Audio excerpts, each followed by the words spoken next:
Calendar ప్రకటించలేదు. విద్యార్థినులకు electric scooty ఏమైంది అంటూ ప్రశ్నిస్తున్నారు. రాష్ట్రంలో అరాచక పాలన నడుస్తోందని 25% కమిషన్లు తీసుకుంటున్నారంటూ బీజేపీ నేతలు ఆరోపిస్తున్నారు. ఏం సాధించారనే విజయోత్సవాలు నిర్వహిస్తున్నారంటూ ప్రశ్నిస్తున్నారు. మహాధర్నాలో కేంద్ర మంత్రి కిషన్ రెడ్డి, బీజేపీ తెలంగాణ అధ్యక్షుడు రామచంద్రరావుతో పాటు ఆ పార్టీ ఎంపీలు, ఎమ్మెల్యేలు, ఎమ్మెల్సీలు పాల్గొననున్నారు.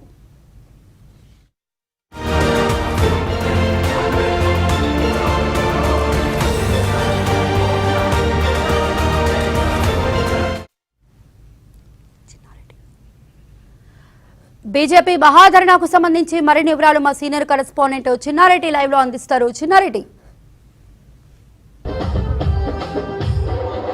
మధుశ్వేత, తెలంగాణలో కాంగ్రెస్ పాలన ప్రారంభమై 2 ఏళ్లు పూర్తవుతున్న సందర్భంగా కాంగ్రెస్ ప్రభుత్వం ఆధ్వర్యంలో సీఎం రేవంత్ రెడ్డి ప్రతి పట్టణాన్ని తిరుగుతూ విజయోత్సవ కార్యక్రమాలు నిర్వహిస్తున్నారు. ఈ సభల్లో కాంగ్రెస్ పార్టీ గత 2 ఏళ్లుగా చేస్తున్న కార్యక్రమాలను వివరిస్తున్నారు. అయితే బీజేపీ మాత్రం 2 ఏళ్లుగా ప్రజలను కాంగ్రెస్ ప్రభుత్వం మోసం చేస్తుందని, కాంగ్రెస్ ప్రభుత్వం ప్రజలకు ఇచ్చిన హామీలను నెరవేర్చకుండా, ఏ ఒక్క హామీని కూడా నెరవేర్చకుండా మోసం చేస్తూ వస్తుంది, వంచన చేస్తూ వస్తుందంటూ కూడా ఆగ్రహం వ్యక్తం చేస్తున్నారు. ప్రస్తుతం ఇందిరా పార్క్ వద్ద ఈరోజు మహాధర్నా పేరుతో కార్యక్రమాన్ని బీజేపీ పార్టీ నిర్వహిస్తుంది. బీజేపీ రాష్ట్ర అధ్యక్షుడు రామచంద్రరావుతో పాటు కేంద్ర మంత్రి కిషన్ రెడ్డి, ఇతర పార్టీ నాయకులు ఈ కార్యక్రమంలో పాల్గొన్నారు. ప్రధానంగా ఇచ్చిన 6 గ్యారెంటీలు, 420 సబ్ గ్యారెంటీలు ఏమయ్యాయి, ఇప్పటి వరకు 1-2 ఉచిత బస్ ప్రయాణం మినహా ఏది కూడా అమలు చేయలేదంటూ కూడా ఆగ్రహం వ్యక్తం చేసిన పరిస్థితి కనిపిస్తుంది. ఈ ధర్నాను గత వారం రోజులుగా ప్రతిష్టాత్మకంగా తీసుకున్నారు బీజేపీ నేతలు.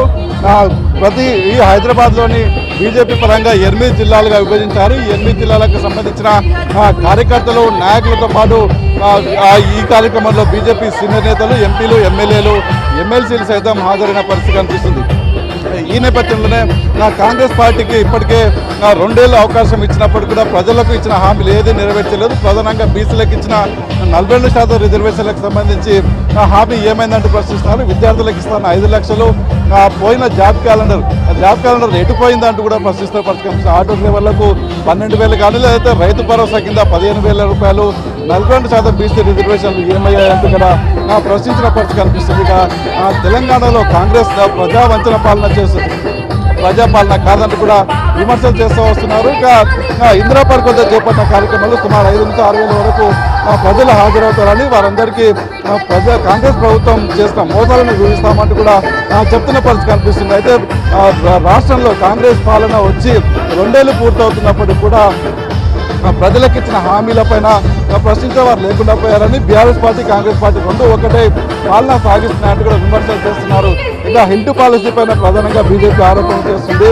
నగరంలోని పారిశ్రామిక వాడలో ఉన్న ఆ భూములన్నింటినీ ప్రైవేటు వ్యక్తులకు దారదత్తం చేసేందుకు కాంగ్రెస్ ప్రభుత్వం పూనుకుందని, 6,30,000 కోట్ల రూపాయల స్కామ్ ఇందులో దాగుందంటూ కూడా విమర్శలు చేసిన పరిస్థితి కనిపిస్తుంది.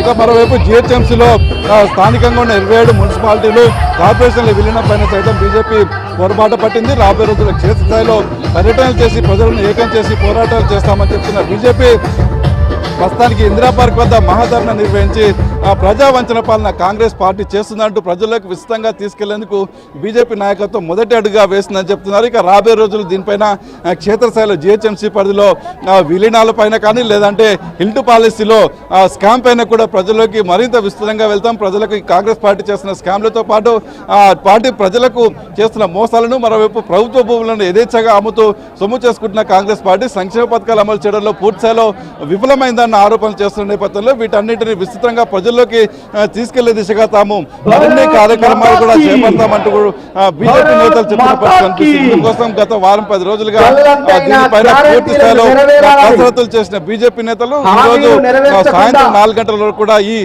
కార్యక్రమాన్ని నిర్వహించబోతున్నారు. గల్లంతైన గ్యారెంటీలు, నెరవేరని హామీల పేరుతో ఈ కాంగ్రెస్ పాలనకు 2 ఏళ్లు వచ్చాయంటూ కూడా బీజేపీ నేతలు ఆరోపిస్తూ ఈ కార్యక్రమం చేపట్టారు. ఇక రాబోయే రోజుల్లో ఖచ్చితంగా బీజేపీ నేతలు దీనిపైన మరింత విస్తృతంగా ప్రజలకు వెళ్ళడం. ఇప్పుడు గ్రామ పంచాయతీ ఎన్నికలు ఉన్నప్పటికీ కోడ్ లేని ప్రాంతాలంటూ పట్టణాలు, మున్సిపాలిటీలో, గ్రామీణ ప్రాంతాల్లో, జిల్లాల్లోని మున్సిపాలిటీల్లో సభలు నిర్వహిస్తూ తప్పుదో పట్టిస్తున్నారంటూ కూడా బీజేపీ నేతలు ఆరోపిస్తున్న పరిస్థితి కనిపిస్తుంది. మొత్తానికి బీజేపీ చేపట్టిన ఈ మహాధర్నాకు ప్రజల నుంచి మంచి స్పందన వస్తుంది. రాబోయే రోజుల్లో ఈ కార్యక్రమాలను మరిన్ని కొనసాగిస్తామంటూ కూడా చెప్తున్న పరిస్థితి కనిపిస్తుంది. మధుశ్వేత.